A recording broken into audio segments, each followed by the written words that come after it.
इस वीडियो में हम इलेक्ट्रॉनिक्स के फर्स्ट यूनिट में मैक्सिमम पावर ट्रांसफर थ्योरम के बारे में डिस्कस करेंगे। क्या है इसका स्टेटमेंट?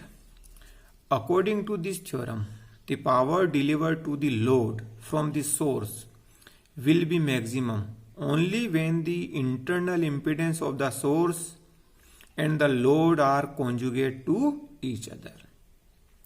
यानी इस प्रमेय के अनुसार किसी स्रोत से भार में हस्तांतरित शक्ति का मान अधिकतम होगा यदि उस स्रोत का जो आंतरिक प्रतिबाधा है और जो भार हमने लगाया हुआ है वो संयुग्मी हो। Internal impedance of the source ZEQ को लिया है REQ प्लस JXEQ और load impedance ZL is equal to RS plus JXL। Conjugate to each other का मतलब ये और ये तो बराबर हो जाएंगे और ये दोनों माइनस में होंगे, यानी ये इसके बराबर होगा यदि ये नेगेटिव है तो ये परस्पर कॉन्जुगेट होंगे। तो हमने एक सिंपल सर्किट ले लिया है जिसमें एक सोर्स लगा हुआ है जिससे वोल्टेज EEQ मिल रहा है।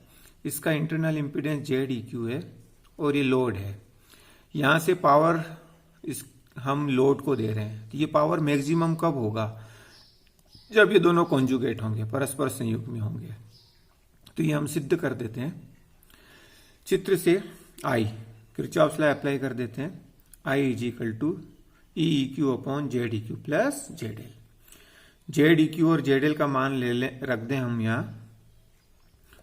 एक तरफ J कॉमन ले लें और एक तरफ दूसरी टर्म ले लें तो REQ plus RL plus JXEQ plus XL। Now the power delivered to the load PL is equal to I square RL। Complex quantity है I, इसलिए इसका मॉडुलस लेना है। तो I का मान रख दिया EEQ अपॉन यहां ये वाला मान होगा, इसका कॉन्जुगेट लिया तो जैसे A प्लस JB होता है तो वो होता है under root A square plus B square, लेकिन स्क्वायर वापस आ गया तो अंडर रूट हट जाएगा तो ये क्वांटिटी आ जाएगी। तो ये पावर है। अब ये मैक्सिमम कब होगा? दो अलग अलग कंडीशंस हो सकती है। एक कंडीशन हम x के लिए लेंगे, दूसरी कंडीशन r के लिए लेंगे। तो पहले कंडीशन x के लिए लेते हैं। The power delivered to the load will be maximum if, यानी नीचे की क्वांटिटी का मान कम से कम हो। तो ये पॉसिबिलिटीज है कि इसका मान 0 हो जाए, क्योंकि रेजिस्टेंस का सम कभी भी 0 नहीं होता, लेकिन रिएक्टेंस का सम 0 हो सकता है। तो ये मान 0 हो, यानी XL is equal to minus XEQ हो। तो ये मैक्सिमम पावर के लिए फर्स्ट कंडीशन हो जाएगी। तो ये मान इसमें रख दें तो PL का मान ये हो जाएगा। अब दूसरी कंडीशन निकालेंगे, यानी RL का मान चेंज करें। इसका मान 0 हो नहीं सकता, तो नीचे वैल्यू मिनिमम कब होगी? Again the power delivered to the load will be maximum if, यानी इसका RL के रेस्पेक्ट में फर्स्ट डेरिवेटिव 0 के बराबर हो। इसको डिफरेंशिएट करेंगे, सॉल्व करेंगे, इसको 0 की तरफ ले जाएंगे, इसमें कॉमन ले लेंगे। अब दो टर्म का मान 0 है, इनका प्रोडक्ट 0 है, क्योंकि इनका सम 0 नहीं हो सकता, इसलिए जो माइनस में टर्म होगी वो 0 होगी। तो RL is equal to REQ हो जाएगा।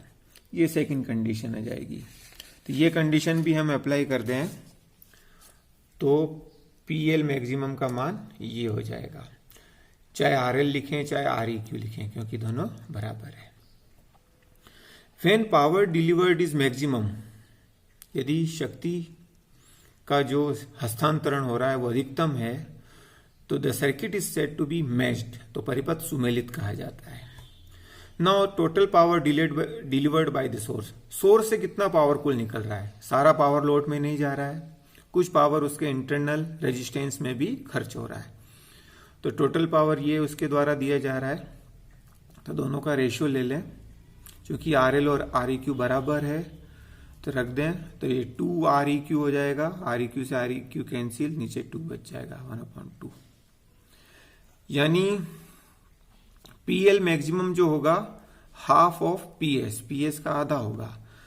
दस द मैक्सिमम एफिशिएंसी ओनली 50%, यानी जो अधिकतम पावर लोड को जा रहा है वो केवल सोर्स के पावर का 50% ही जा रहा है, यानी 50% पावर का लॉस हो रहा है। It means 50% power is lost with internal impedance of the source.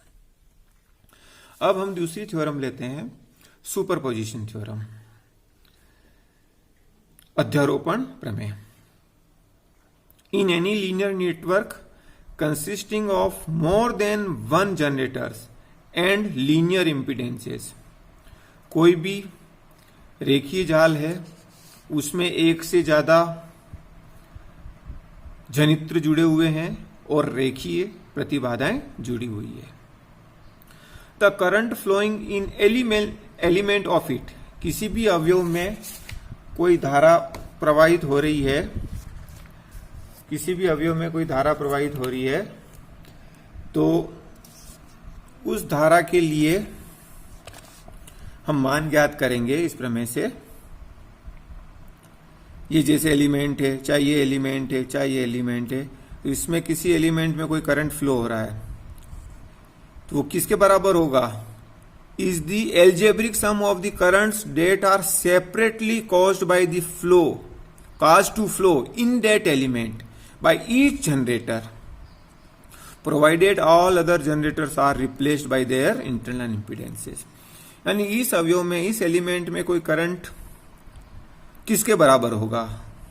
यहां दो सोर्सेज हैं, तो इसके कारण जो करंट होगा जब इसको शॉर्ट सर्किट कर दें या इसकी इंटरनल इंपीडेंस से रिप्लेस कर दें, और इसके कारण इसमें जो करंट होगा जब इसको शॉर्ट सर्किट कर दें या इसकी इंटरनल इंपीडेंस से रिप्लेस कर दें, तो इन दोनों के कारण जो करंट होगा उसका एल्जेब्रिक सम होगा, बीजगणितीय योग होगा। तो ये हम सिद्ध करेंगे। तो इसके लिए to prove superposition theorem, let two generators having EMF E1 and E2 are providing energy in any complex network. ये हमने एक कॉम्प्लेक्स नेटवर्क ले लिया जिसमें दो एनर्जी सोर्स ले लिए, दो जनरेटर ले लिए जो इसके अंदर ऊर्जा प्रदान कर रहे हैं। On applying KVL in loops, दोनों लूप में KVL अप्लाई कर दें, किरचॉफ वोल्टेज लॉ अप्लाई कर दें, तो दो इक्वेशन आ जाएगी। इसके बारे में हम पहले डिस्कस कर चुके हैं, किरचॉफ वोल्टेज लॉ के बारे में। अब दोनों इक्वेशन को सॉल्व करेंगे तो I1 और I2 के मान आ जाएंगे। अब हमें Z1 के अंदर जो करंट I1 फ्लो हो रहा है उसका मान दो तरीकों से ज्ञात करना है। एक तो E1 के कारण क्या करंट फ्लो होगा जब E2 को हटा देंगे, और एक E2 के कारण क्या करंट होगा जब E1 को हटा देंगे। इन दोनों का अगर एल्जेब्रिक सम इसके बराबर हो जाता है I1 के, तो ये थ्योरम सिद्ध हो जाएगी। Now we find the value of current I1 flowing in Z1 by superposition theorem.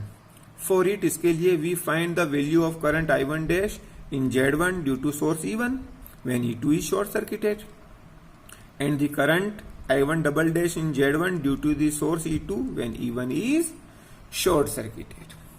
तो पहले E1 के कारण ज्ञात करते हैं, तो E2 को शॉर्ट सर्किट कर दिया। तो ये जो Z2 और Z3 समांतर क्रम में है तो इनका कॉम्बिनेशन हो जाएगा Z2 Z3 upon Z2 plus Z3। तो वो जो कॉम्बिनेशन है वो इसके साथ सीरीज में है, तो सीरीज कॉम्बिनेशन ले लिया और किरचॉफ लॉ लगा दिया सिंपल। तो I1 dash is equal to ये, इसको एलसीएम ले लिया, ऊपर लेके चले गए। इसमें ज्ञात करेंगे, यहां I करंट जा रहा है, ये दोनों पैरेलली जुड़े हुए हैं, तो ये हो जाएगा Z1 Z3 upon Z1 plus Z3 जो Z2 के साथ सीरीज में होगा। तो E2 is equal to I, ये हो जाएगा, तो I इज इक्वल टू ये हो जाएगा। अब I का कुछ भाग इधर जा रहा है और रिमेनिंग पोर्शन इधर जा रहा है, तो इसमें जो जा रहा है वो I1 dash is equal to जो कुल भाग है I Z3 upon Z1 plus Z3। तो आई का मान रख देंगे। अब ये जो डायरेक्शन है, since the direction of I1 double dash is opposite to the direction of I1 dash, यानी I1 डबल डैश की डायरेक्शन I1 डैश के अपोजिट है, therefore resultant current flowing in Z1 will be, दोनों का minus हो जाएगा, I1 dash minus I1 double dash, ये रख लिया। तो हम इस इक्वेशन में देखें I1 का मान और ये मान दोनों बराबर है। Obviously I1 is equal to I1 dash minus I1 double dash, hence the theorem is proved.